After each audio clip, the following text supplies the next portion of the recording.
We are on episode 10 of season 1 of The Twilight Zone, Judgment Night, released on December 4th, 1959. And this story is set during World War II. And Rod Serling does a great job of setting the stage with his narration. Her name is the SS Queen of Glasgow. Her registry British. Gross tonnage 5,000. Age indeterminate. At this moment, she's one day out of Liverpool. Her destination, New York. Duly recorded on this ship's log is the sailing time, course to destination, weather conditions, temperature, longitude, and latitude. But what is never recorded in a log is the fear that washes over a deck like fog in ocean spray. Fear like the throbbing strokes of engine pistons, each like a heartbeat, parceling out every hour into breathless minutes of watching, waiting, and dreading. For the year is 1942, and this particular ship has lost its convoy. It travels alone like an aged, blind thing groping through the unfriendly dark, stalked by unseen periscopes of steel killers. Yes, the Queen of Glasgow is a frightened ship, and she carries with her a premonition of death. So our main character is Carl Lancer, who's aboard the SS Queen of Glasgow, which is a British cargo liner. But what do you know? He has amnesia. He has no idea how he got on this ship. And while this episode has a great battle scene towards the end, the first half consists of Carl Lancer constantly saying over and over again that he is afraid that this British cargo liner is going to be attacked by a German U-boat. It's like he has a premonition. He sees this coming and he tries to warn everyone around him that this thing is going to happen, but they all don't believe him. But he keeps saying this over and over again. This is something that could have been summed up in a few minutes.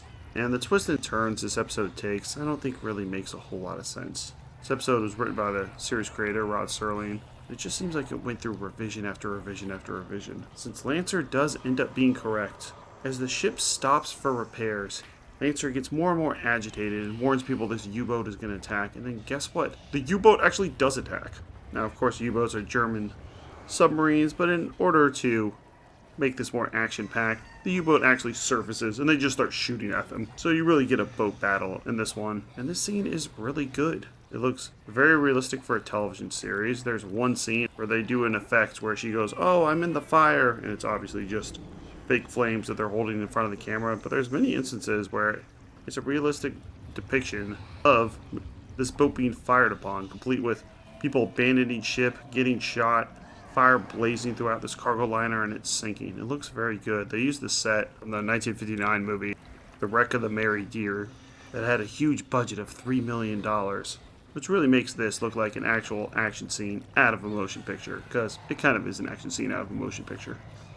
Then we learn at the end that Lancer is in a purgatory of his own, a Groundhog Day, where he himself was part of the German army, and he was the person that was part of the U-boat that attacked this British cargo liner. So now they're essentially putting him in the shoes of the people that he attacked so that he could live through this scenario where he's attacking this British civilian ship. So Rod Serling's trying to do a comeuppance tale that he's now in this Groundhog Day, as they say at the end, where it's just going to repeat over and over and over again. He's going to wake up, he's not going to know where he is, then he's going to get this premonition of a U-boat attacking, then the U-boat's going to actually attack him. And that's his penalty for being part of the German army. Sounds like an interesting premise, but too much time is taken up with him just saying nothing important. Also, the reveal is not really that surprising. I mean, he keeps warning people this U-boat is going to attack. But I figured, okay, probably that's going to happen. I mean, it'd become a waste of an episode if he just keeps talking about the Nazis are going to attack them and then nothing happens. And there's hints throughout the episode that he actually is in the German army, including when he picks up his hat and sees some writings in German.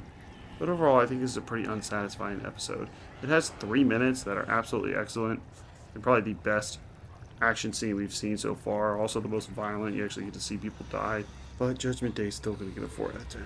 There's quite a few episodes of The Twilight Zone about World War II, as this came out in 1959, so the war was still fresh in people's minds. And I think what Rod Serling is playing on is the fear of the German U-boats during World War II, since they were taking out ships left and right. I used to work an overnight shift about 10 years ago, and it was pretty boring, so I would listen to a lot of books on tape. And there was one I listened to about Winston Churchill called The Last Lion. And they actually detail about how these German U-boats were essentially winning the war. This was raging during the 5-year Battle of the Atlantic. One of the things the book talked about is from June 1940 to October 1940, the U-boat sank 270 ships. They just couldn't detect these things. They didn't have good enough radar or sonar. The Allies decided to protect merchant ships, like we see in this episode. It's just a cargo liner with large groups of warships surrounding them, so it makes it harder to attack. And also, if a U-boat tried to sink a ship, they could then chase it and develop better sonar radar, as they called it, the Huff Duff radio tracking, which could pinpoint U-boat transmissions. In this episode, the cargo liner is completely by itself, so they're playing on the fear that this thing is not protected by any type of warships or planes or anything. And that a submarine could just pop out whenever it wants to and start shooting at them, or just send a torpedo from under the water. These warships had to drop depth charges in order to blow up submarines. So it's playing on that fear. It makes sense, but I still think they could have done with it.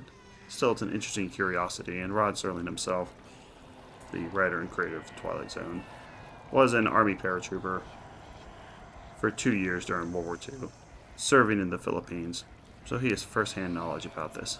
And so I think the threat of German U-boats is not really something people talk about now, but was more fresh in people's minds in '59. I still think this is a little below average episode, but it seems like that's what it was going for. The episode was definitely directed by John Bram, who will direct 12 episodes of The Twilight Zone. Last time we saw him, it was 2 episodes ago, Time Enough to Last, where he created this great post-apocalyptic scenery. So he is a good director, and he did a great job with the action scenes here. But the script wasn't quite there. And we'll see him 3 more times in Season 1. Let's look at some reviews. They're absolutely all over the place. This guy said, "Good idea, but hardly believable. I was glued to this story, but was never convinced by this plot." Me too. Where a U-boat submarine, German Nazi submarine captain, finds himself aboard a liner in the middle of the Atlantic Ocean during World War II. I remained puzzled, and I will say annoyed by the story. I don't know exactly why. I feel like I wrote this review. Me too. Not a bad story, but that's not what I mean. But I do not know where it drove to. I was not excited to know what would happen next. I did not know and did not care. Yeah, they didn't really develop his character enough, and I would have thought it would have been better if they did, as I said before, a Sixth Sense thing where he was trying to get people's attention and they didn't see him, so we thought, he was some type of ghost. Or exactly why he thought this U-boat was going to come outside of just a premonition. They spent so long with that.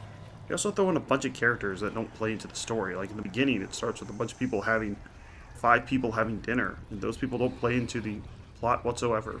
I was not excited to know what would happen next. Did not know and did not care, which is worse, but that's my own opinion. Don't be influenced by my review, which is only a reflection of what I feel: strong acting, camera work, and storytelling. Well, this one's mean. 1 out of 10, nothing here. In Judgment Night, a man spends the whole episode not knowing who he is or how he got there, to find that he's reliving the experience of those whose lives he's taken, but not really. Blah. Dull and pointless. There's also an episode you have to pay a lot of attention to, because it is a simple story, but they just throw in a lot of characters, a lot of scenes that really shouldn't be there. I mean, this thing's 22 minutes long, and it just needed to be chopped up. They're trying to create a mystery so that it's not too obvious that he's reliving this nightmare, so they just throw in a bunch of stuff that doesn't matter. I'll rarely say this, but way too big of a cast. And a positive review, 8 out of 10, complicated, a bit iffy, but surprisingly satisfying. Veteran character actor Nimith Persoff is pretty much the whole show in this riveting war drama set in 1942 on the open seas. He runs around the ship for nearly 3/4 of the episode. Yeah, I'm aware. Thank you for saying that. Worrying profusely about the ship being attacked at sea. His paranoia brings him to the attention of the ship's staff, and when his prediction turns out to be true, there's a surprising twist that will have you stunned, in words from another crew member at the end, which bring it all to a perfect conclusion. Yeah, I feel like they thought this was too complicated of a story, because I watched this episode twice, and the first time I was like, is he a ghost?